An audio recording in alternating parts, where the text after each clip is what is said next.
The morning sun cast long shadows through the jungle canopy of Kepler 442b as Parkmena adjusted her field scanner for the third time.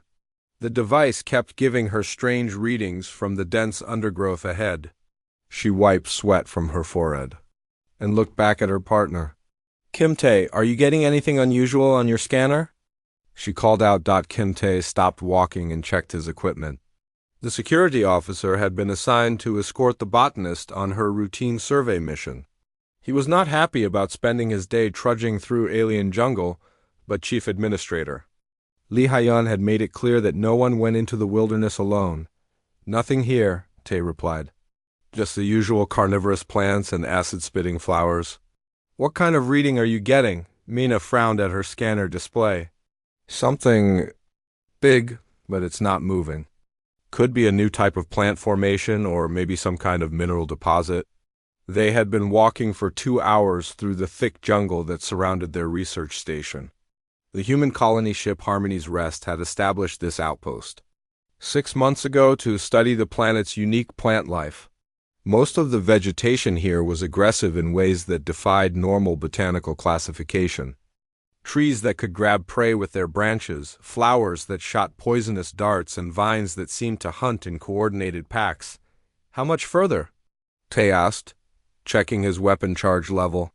"About 50 meters ahead," Mina said, pushing through a curtain of hanging moss. The reading is getting stronger. The jungle around them was alive with sounds. Strange bird-like creatures called from the canopy above, while something that sounded like mechanical clicking echoed from deeper in the forest. Both humans had learned to identify the dangerous sounds from the merely annoying ones during their months on this world. Mina stopped suddenly and held up her hand. Tae immediately moved closer, his hand moving to his sidearm. "What is it?" He whispered. "Look," she pointed ahead to where massive tree roots created a natural shelter. There, in the shadows. Tae squinted and activated his helmet's light enhancement. What he saw made him step back in surprise. Curled up beneath the twisted roots was a small creature unlike anything in their databases. The being was about the size of a human toddler, covered in scales that looked almost black, but shimmered with hints of deep blue and green. It had 6 limbs, each ending in what appeared to be retractable claws. Most striking were the patterns of light that pulsed weakly along its spine and the sides of its head. "Is it alive?" Tae asked quietly. As if responding to his voice, the creature stirred slightly. A pair of large eyes opened and looked directly at them. The eyes were intelligent and unmistakably filled with pain and fear. "It's hurt," Mina said, taking a step forward. "Wait," Tae grabbed her arm. "We don't know what that thing is. It could be dangerous." Mina looked at him with the expression she usually reserved for people who suggested cutting down trees for no good reason. "Tae, look at it, really look at it." He did look, and what he saw made his argument die in his throat. The creature was clearly young, clearly in pain, and clearly afraid. One of its limbs was bent at an unnatural angle, and there were what looked like infected wounds along its side. "It's just a baby," Mina said softly. "Someone left it here to die?" She slowly approached the injured creature, making soft cooing sounds like she might use with a frightened animal. The being watched her approach but did not try to flee or attack. Instead, it made small sounds that were almost like whimpers. "Mina, we should report this to the station first," Tae said. "Get a full xenobiology team out here. And let it suffer while we wait for approvals and committee meetings?" Mina was already kneeling beside the creature. "Look how weak it is. It might be dead by the time we get back." The small alien made another sound, this one clearly directed at Mina. She reached out slowly with one hand, letting it see her movements. When her fingers touched the creature's head, it leaned into her touch like a cat seeking comfort. "Its skin is so warm," she said with wonder. "And look at these markings. They're beautiful." Tae kept watch while Mina examined the injured alien. His training told him this was a bad idea, but his conscience told him something else entirely. The creature was clearly intelligent, clearly suffering, and clearly abandoned. "Can you carry it?" he asked finally. Mina looked up at him with surprise. "You're okay with this?" I'm not okay with leaving a hurt kid alone in the jungle, Tay said. Even if that kid happens to be an alien. Mena carefully lifted the small being, amazed at how light it was despite its size. The creature made more soft sounds and curled against her chest, seeking warmth and comfort.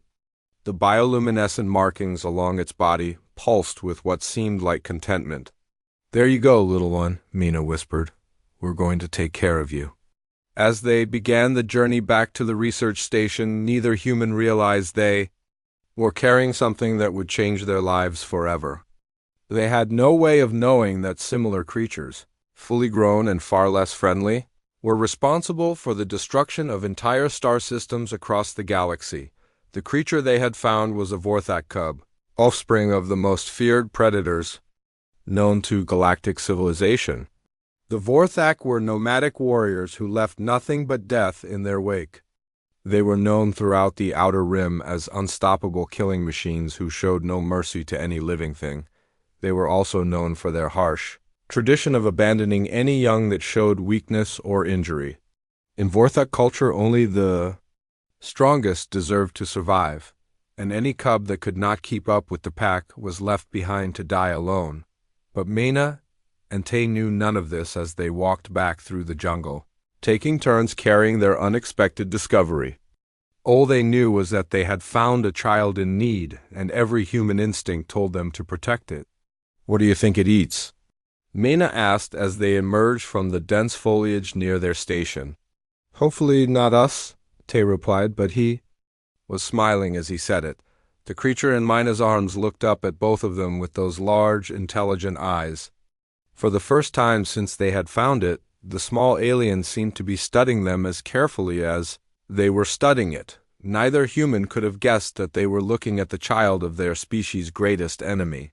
They only saw what their hearts told them to see, a frightened, injured child who needed their help, and in that moment they made the choice that would define everything that followed. They chose compassion over caution, love over fear, and hope over despair. They chose to save a life, no matter what the consequences might be. Dr. Choi Soo had seen many strange things during her years as a medical officer on frontier colonies, but nothing had prepared her for what Park Mena carried into her medical bay that afternoon. "What exactly am I looking at?" she asked, putting on her examination gloves. "We found it in the jungle," Mena explained, gently placing the small alien on the examination table. "It's hurt and scared. Can you help it?" The creature looked up at Dr. Choi with those large, intelligent eyes. The bioluminescent markings along its body pulsed weakly, shifting from dim blue to pale yellow.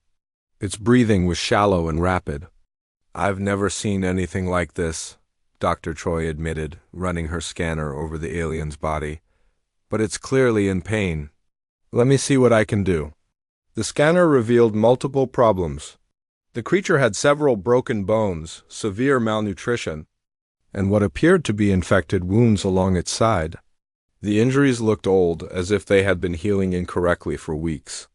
"These wounds," Dr. Choi said, pointing to marks on the alien's skin, "they look deliberate, like someone cut into it on purpose. Who would hurt a child?" Mena asked, her voice filled with anger. Kim Tay stood near the door, keeping watch. "Maybe it's some kind of ritual thing. Different species have different customs?" Dr. Choi began working carefully, using her medical training to adapt to the alien anatomy. The creature's bones were denser than human bones, and its blood was a dark purple color that glowed faintly under the medical lights. "I'm going to give you something for the pain, little one," she said softly, preparing a mild sedative. "This might sting a bit." The alien made soft clicking sounds and seemed to understand that she was trying to help. When the needle went in, it flinched but did not try to pull away, while Dr. Choi worked. Engineer Kong Woo arrived with Chief Administrator Lee Hyan. Both men stopped in surprise when they saw the alien patient. "Where did this come from?" Lee Hyan asked. "Mina and Tay found it abandoned in the jungle," Dr. Choi replied, carefully setting the creature's broken arm. "It was dying when they brought it in." Kong Woo moved closer to get a better look. I've never seen anything like it in any of our databases. Those markings are incredible. They seem to change based on its emotional state. Can you build something to help it recover? Dr. Choi asked. It needs a safe place to rest, but our standard medical beds weren't designed for this body type. I'll see what I can do, Kang-woo said, already thinking about the design challenges. Over the next few hours, the engineer worked to create a specialized habitat. He combined a medical monitoring station with environmental controls, trying to guess what conditions the alien might need. The result was a comfortable chamber with adjustable temperature, humidity, and lighting. However, they faced a new problem when the alien refused to eat anything they offered. Dr. Choi tried standard nutrition supplements, local plant matter, and even processed proteins. The creature would sniff each offering politely but turn away without taking a bite. It's getting weaker, Dr. Choi reported to Lee Hyun. If it doesn't eat soon, all our medical work won't matter. That evening, Communications Officer Yoon-da came to visit the patient. She had been working on analyzing the sounds the alien made, trying to determine if they were random distress calls or something more complex. I think it's trying to talk to us, she told Dr. Choi, showing her the analysis on her tablet. These aren't just emotional responses. There's a pattern here, like a language. Yoon-da played back some of the recordings through her translation equipment. The alien's head immediately turned toward the speakers, and its bioluminescent markings brightened with what appeared to be excitement. Try this frequency, Yoon-da suggested, adjusting the settings. I think this might mean something like hungry or food. When the sound played, the alien responded immediately. It made similar clicking sounds and pointed toward the nutrition supplements with one of its smaller appendages. I think it understands, Dr. Choi said with amazement. It just couldn't tell us what it needed. Working together, Yoon-da and Dr. Choi discovered that the alien could communicate basic needs through specific sound patterns. More importantly, they learned that it would only accept liquid nutrition delivered at a specific temperature and consistency. It's like feeding a very intelligent baby, Dr. Choi observed as the creature carefully sipped the modified formula. It knows what it wants, but it needs us to provide it in the right way. Days passed, and the alien began to show remarkable improvement. Its broken bones healed faster than any human injury would, and the infected wounds cleared up completely. The bioluminescent markings became brighter and more varied in color. The entire research team began, taking turns visiting the medical bay. The alien seemed to enjoy the company and would make happy clicking sounds when anyone entered the room. It was particularly drawn to shiny objects and would spend hours examining simple tools or electronic devices. It's incredibly curious, Kang-woo reported. Yesterday I showed it how a basic circuit works, and today it was trying to rebuild it from memory. Young-ah, the station botanist, noticed something else interesting. It seems to read our emotions, she said.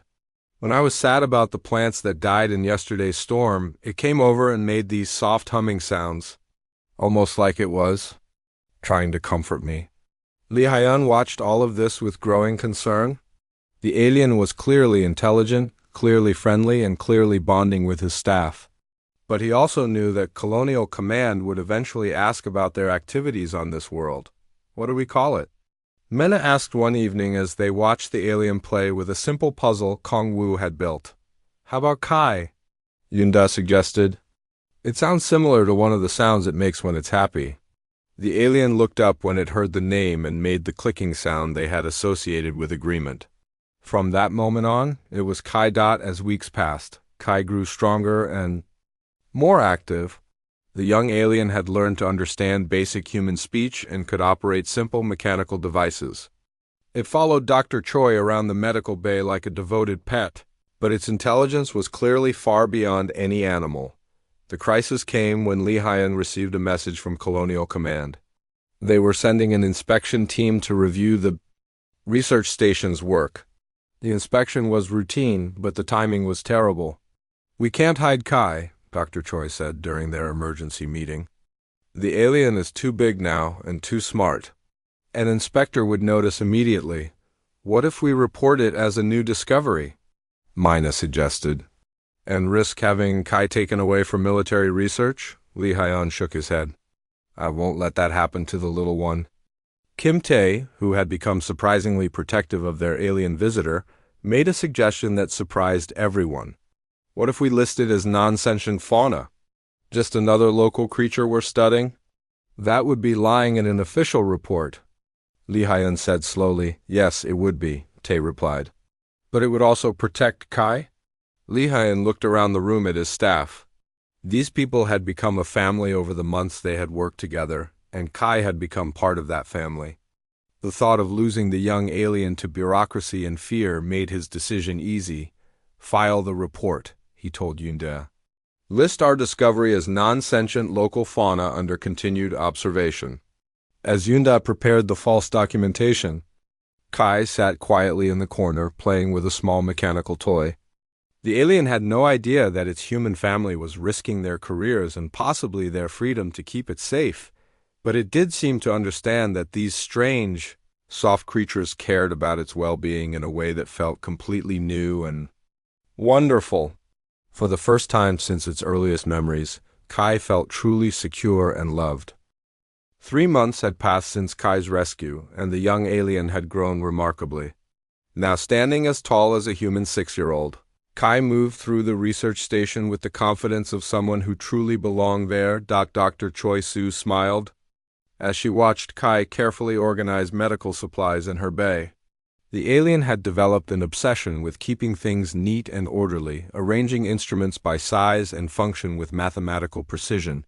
Good morning, little one, she said, entering the medical bay with her morning coffee. Kai looked up and made the happy clicking sound that meant greeting.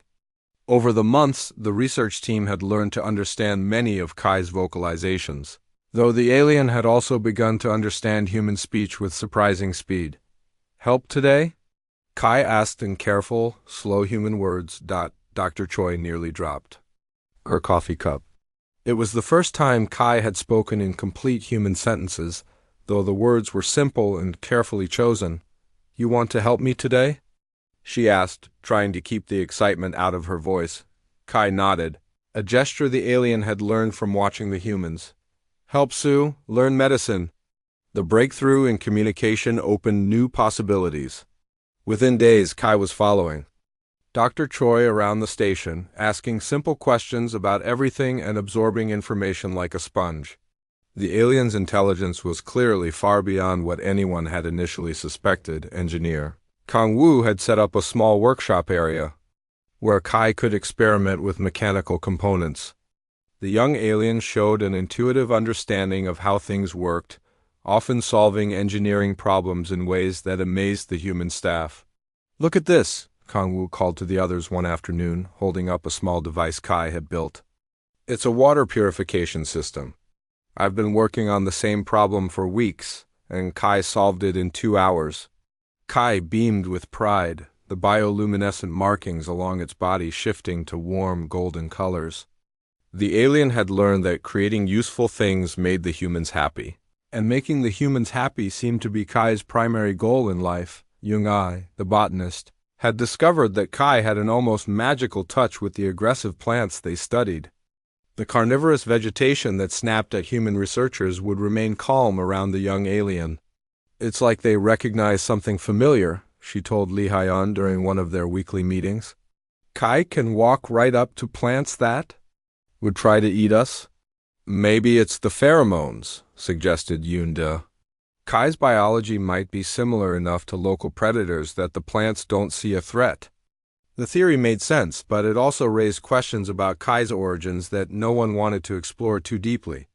The young alien was part of their family now, and that was all that mattered to the research team. The peaceful routine was shattered.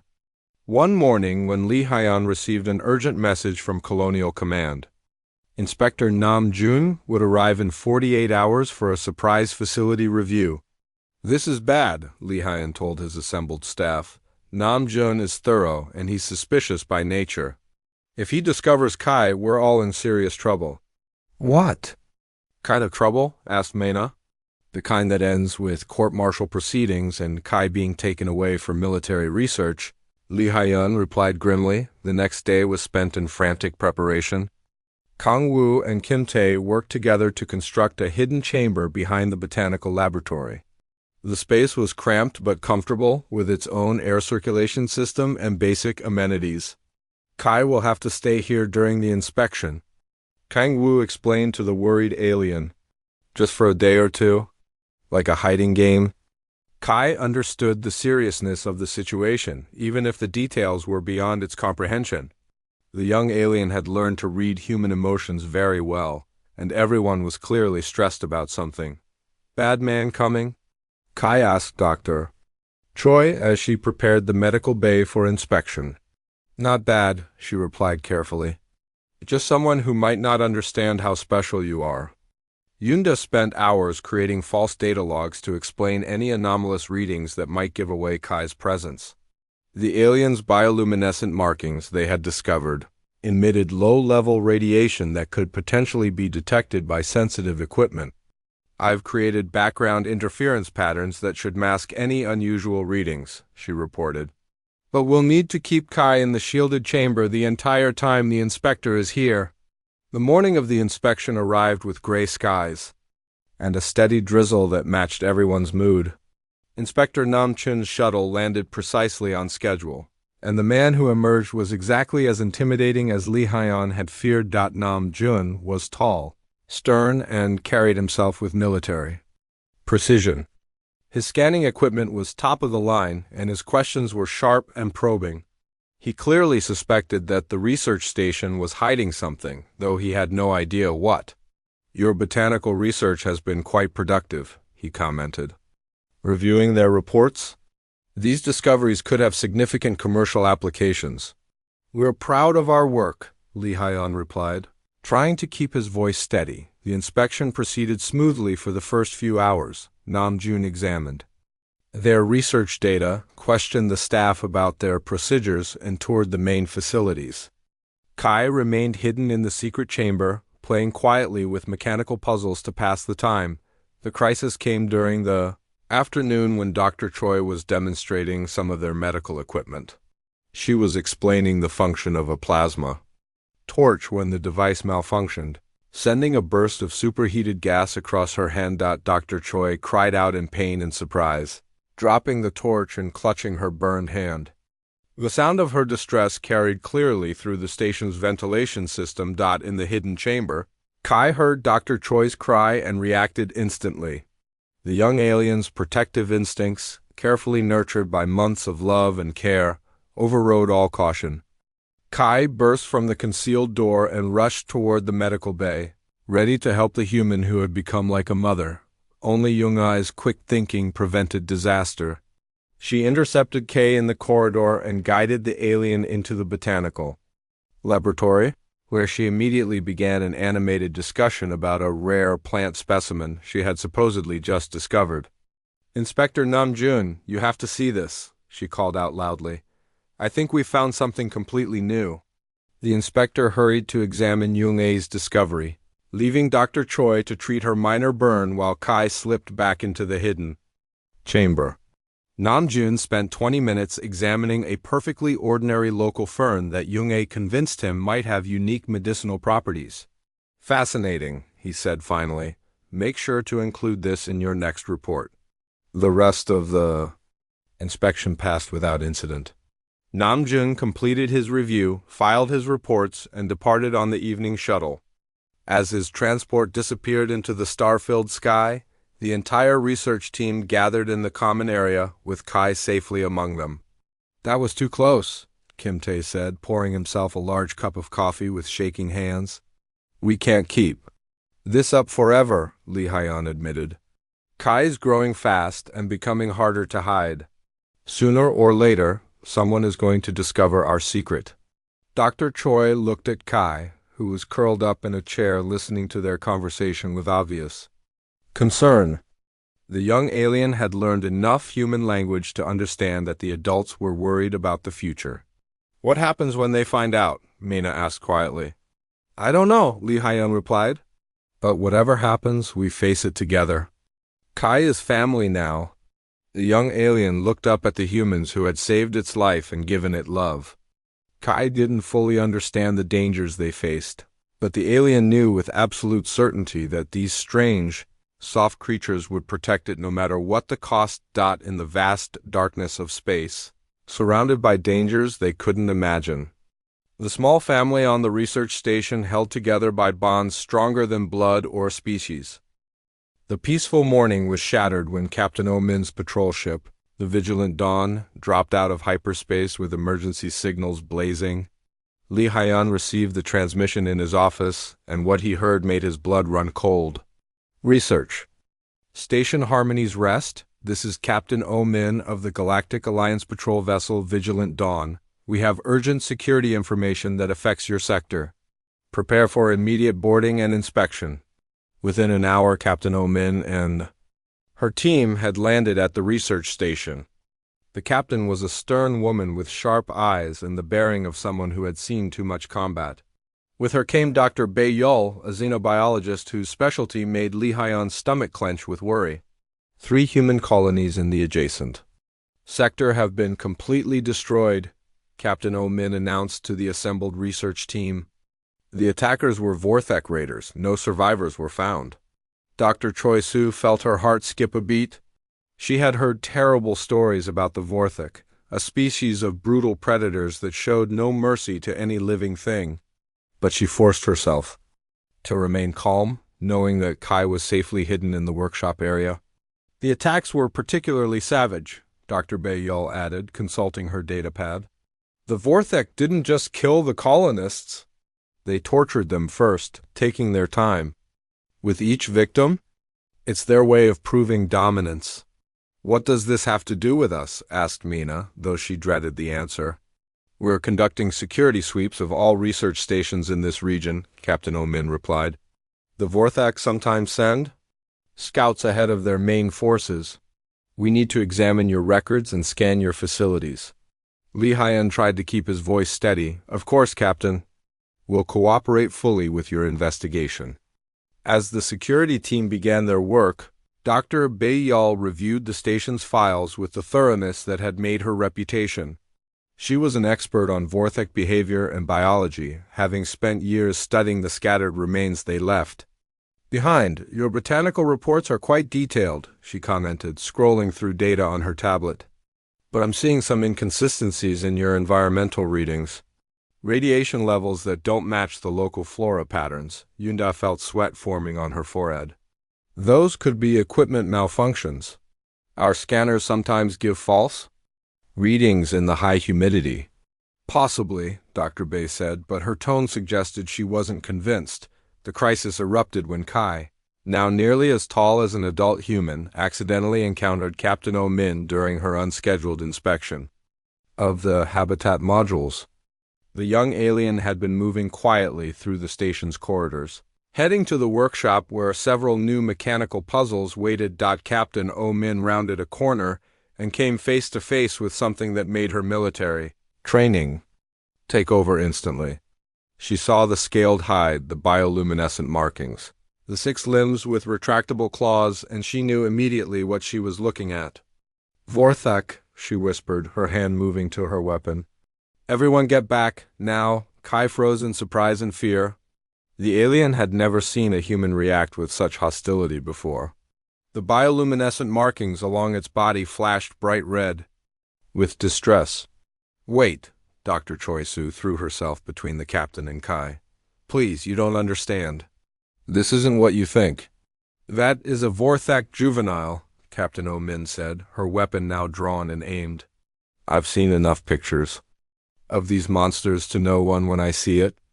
The entire research team quickly surrounded Kai, forming a protective circle around the frightened alien. Young-A placed a comforting hand on Kai's shoulder while Kim Tae positioned himself between the captain and their adopted family member. His name is Kai, Mina said firmly. We found him injured and abandoned in the jungle months ago. He's never hurt anyone. Dr. Bei Yul stared in amazement at what she was witnessing. In all her years studying Vorthek behavior, she had never seen anything like this. A Vorthek displaying fear was impossible according to every scientific study. A Vorthek seeking comfort from other beings defied everything they knew about the species. This is impossible, she whispered. Vorthak don't form emotional attachments. They don't show fear or seek protection. It goes against their basic nature. Then maybe you don't know as much about them as you think, Dr. Choi said, still standing protectively in front of Kai. All we know is that we found a hurt child, and we took care of it. Captain Oh-min kept her weapon trained on Kai, but she could see the confusion in the alien's large eyes. This Vorthak wasn't acting like any of the monsters from the military briefings. It was cowering behind humans like a frightened child. According to military protocol, I should eliminate the threat immediately, the captain said slowly. Every Vorthak is considered an enemy combatant, regardless of age. Over my dead body, Dr. Choi replied without hesitation. The standoff continued for long, tense minutes. Kai pressed closer to the humans, making soft distress sounds that tugged at everyone's heart. The young alien clearly didn't understand why this new human was pointing a weapon at it. I need to study this, Dr. Baeyol said finally. Captain, this could be the discovery of the century. A Vorthak raised with human values, showing behaviors that shouldn't be possible for their species. Captain Oh-min holstered her weapon but kept her hand near it. You have 72 hours to prove that this thing isn't a threat? If it shows any sign of reverting to natural Vorthak behavior, I won't hesitate to act. Lee Hyun stepped forward. Thank you, Captain. That's all we ask for. A chance to prove that Kai is different. Kai? Dr. Baeyol repeated thoughtfully. You named it. Him, Dr. Choi corrected firmly. We named him. Because he's part of our family.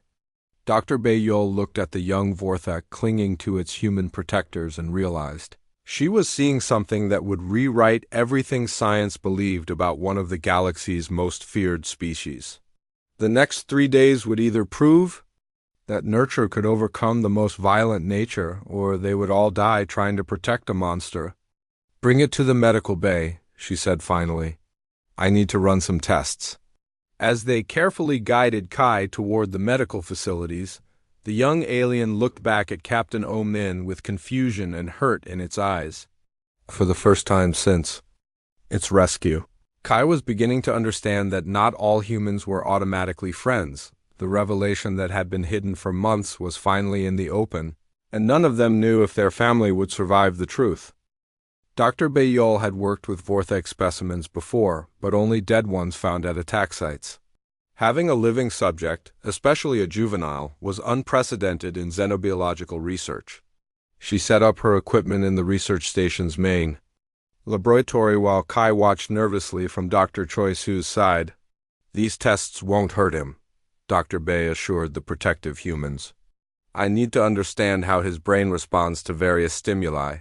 If he's truly different from other Vorthak, it should show up in his neural patterns.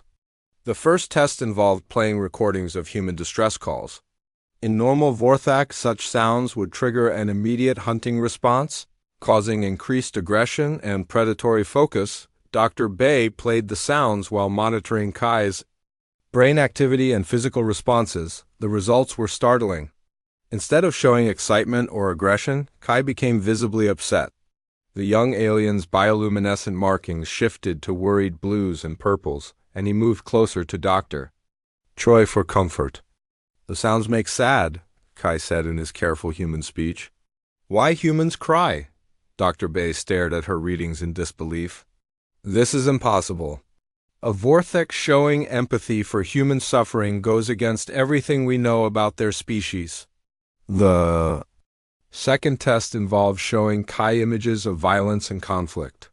The pictures had been taken from Vorthak attack sites and showed the kind of destruction his species was known for. Dr. Bae expected to see some kind of recognition or excitement in the young alien's responses. Instead, Kai turned away from the images with obvious distress.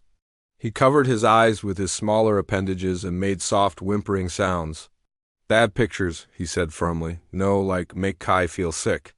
Captain Oh-min, who had been watching the tests with growing amazement, stepped closer to the monitors. Are you sure your equipment is working correctly? I've triple-checked everything, Dr. Bae replied. These readings are accurate. This Vorthok is showing emotional responses that shouldn't exist in his species. The most dangerous test came when Dr. Bay exposed Kai to concentrated Vorthok hunting pheromones.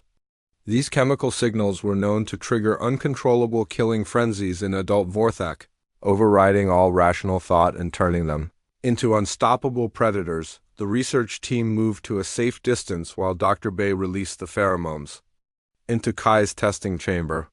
Everyone held their breath, waiting to see if months of human nurturing would be wiped away by genetic programming. Kai sniffed the air curiously, then wrinkled his nose in distaste.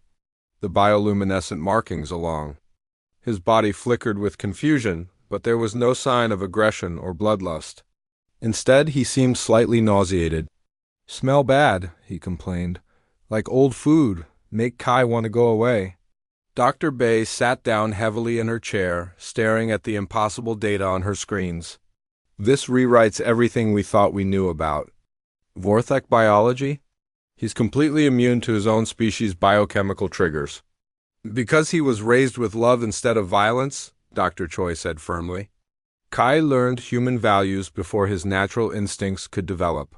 The testing was interrupted by an urgent communication from Captain Omin's ship. Her communications officer appeared on the main screen with disturbing news. "Captain, we're detecting multiple Vorthok signatures approaching the system. 12 vessels moving at maximum speed directly toward our position." The blood drained from Captain Omin's face. "How long until they arrive?" 6 hours, maybe less." Lee Hyun felt his world collapsing around him. "This can't be a coincidence. They're coming here for a reason." Engineer Kang Woo was already running deep scans on Kai with his most sensitive equipment. What he found made everyone's worst fears come true.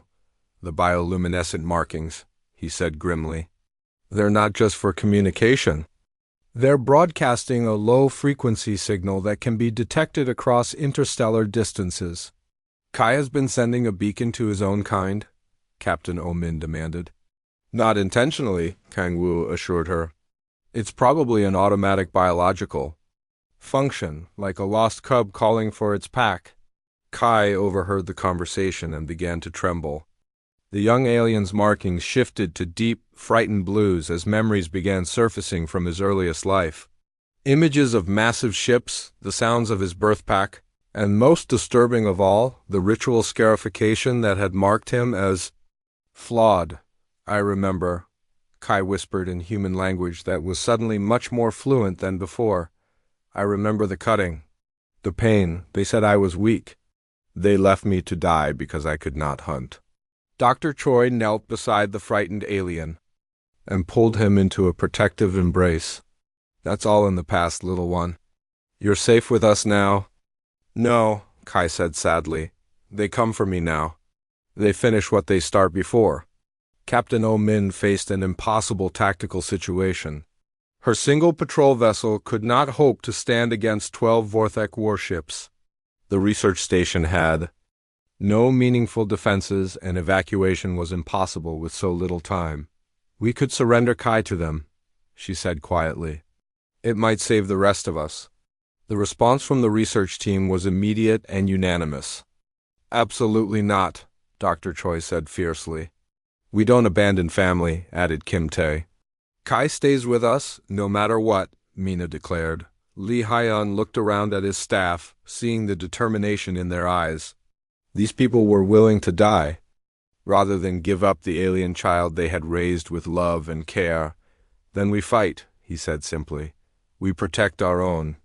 Kai listened to the humans discuss their impossible situation and felt something new growing in his chest. These strange, soft creatures were willing to face certain death to protect him. No one in his birth species had ever shown such loyalty or love. "I talk to them," Kai said suddenly. "I tell Birth Pack to go away. Do you think they would listen?" Dr. Bay asked. "No," Kai replied honestly, "but I try. For my real family." As the Vorthok fleet drew closer to their system, the small research station prepared for a confrontation that would test the bonds between species and the power of love to overcome the most fundamental programming of nature. The next few hours would determine whether humanity's greatest strength Their ability to love and protect the innocent would be enough to stand against the galaxy's most feared predators. The Vorthak fleet emerged from hyperspace like a nightmare made real. 12 massive warships, each one larger than a small city, took positions around the planet in perfect military formation. Captain Omin's single patrol vessel looked like a toy in comparison. "This is Warpack Leader Vexhai of the Crimson Fang Fleet," came the transmission in the harsh, clicking language of the Vorthak. "You harbor a lost cub of our blood. Return what belongs to us, and your deaths will be swift." Dr. Bayol's translation equipment converted the alien words into human speech, and the meaning was clear. The Vorthak had come to reclaim Kai, and they were willing to destroy everyone to do it. "They're not here to rescue him," Dr. Choi realized, with horror. "They're here to finish what they started when they abandoned him." Kai stood quietly in the center of the research station's main room, listening to the transmission. For the first time since his rescue, he spoke in the clicking language of his birth species, and his words surprised everyone. "I understand them perfectly now," he told his human family in clear, fluent human speech. "The memories are coming back. I was marked as defective because I would not kill during the blood trials. They left me to die alone because weakness cannot be tolerated in the pack." Li Haiyan called an emergency meeting of all station personnel. The choice before them was simple and terrible: surrender Kai to save their own lives or fight impossible odds to protect the alien child they loved. "I won't pretend this decision is easy," Li Haiyan said to his assembled staff. "We're facing certain death if we refuse their demands. Anyone who wants to vote for surrender can do so without shame." The vote was taken by silent ballot to ensure honesty. When the results were counted, Li Haiyan stared at them in amazement. Every single vote was the same. Protect Kai. Dr. Choi Su spoke for the entire group when she said, "We are human beings. We do not abandon our children, ever." Kim Tae checked his weapon one final time. "If they want Kai, they'll have to go through all of us, and they will," Captain Omin said grimly. "We can't win this fight. The best we can do is make them pay a price for their victory." Kai listened to his human family preparing to die for him, and something inside the young alien's mind clicked into place. He moved to the communications console and activated the external transmitters. "I want to speak to them," he said quietly. "Kai, no," Dr. Choi tried to stop him. "Don't give them the satisfaction of hearing you beg." "I'm not going to beg," Kai replied with dignity that seemed far beyond his years. "I'm going to tell them the truth." The transmission went out on all frequencies, broadcasting Kai's words directly to the Vorthak fleet. When he spoke, it was in the harsh, clicking language of his birth species, but the translation equipment allowed his human family to understand every word. "I am the cub you cast aside," Kai said. "The one you marked as weak and left to die in the wilderness. These humans found me broken and dying, and they gave me life. They taught me what it means to care for others, to protect the helpless, to choose love over violence." The response from the fleet was immediate. "You dare speak to your betters? Defective one? You have been contaminated by these soft creatures. We have come to cleanse you of their weakness." "They are not weak," Kai replied firmly.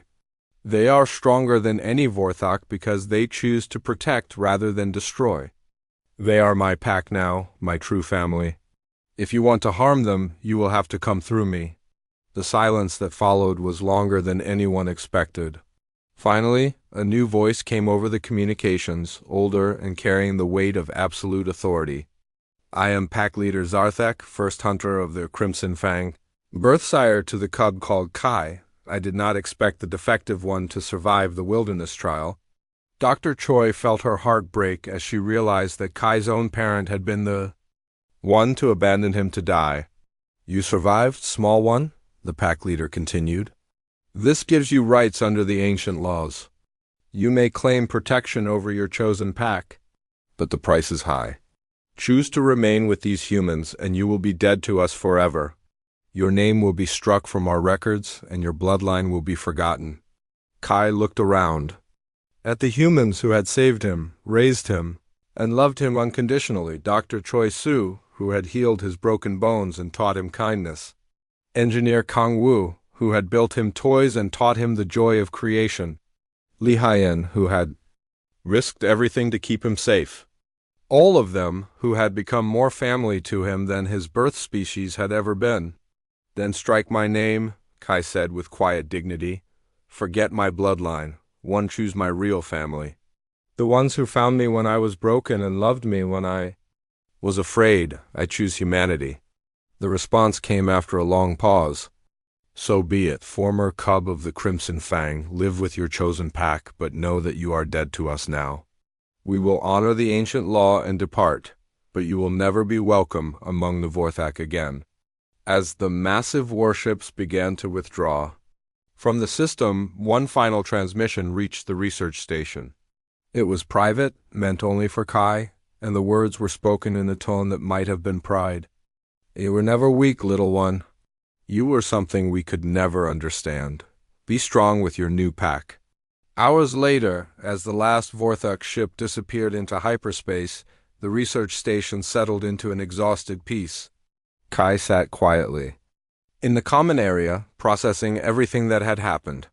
Are you okay? Dr. Choi asked, sitting down beside him. I am sad, Kai admitted, but also happy. Sad because I can never go home to my birth species.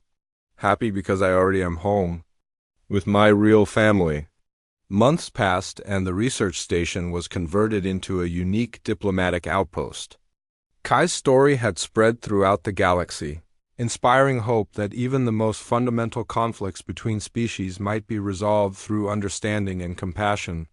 The young alien, now nearly adult-sized, served as humanity's first ambassador to species that had never considered peaceful contact possible. He was living proof that nurture could overcome nature, that love was stronger than genetic programming, and that family was defined by choice rather than blood. On quiet evenings, Dr. Choi Soo would still read bedtime stories to Kai, who, despite his size, would curl up like a contented child to listen to tales of adventure and friendship. In the vast darkness of space, they had created something unprecedented, a family that transcended species, bound together by love rather than biology. The galaxy was still dangerous, still filled with conflicts and fears. But on one small research station orbiting a jungle moon, humanity had once again proven that their greatest weapon was not technology or military might, but their unwavering commitment to protecting those who could not protect themselves. In saving one abandoned alien child, they had not only gained a family member, but had also planted the seeds of hope that someday understanding might triumph over fear, and love might prove stronger than hate across all the stars in the sky.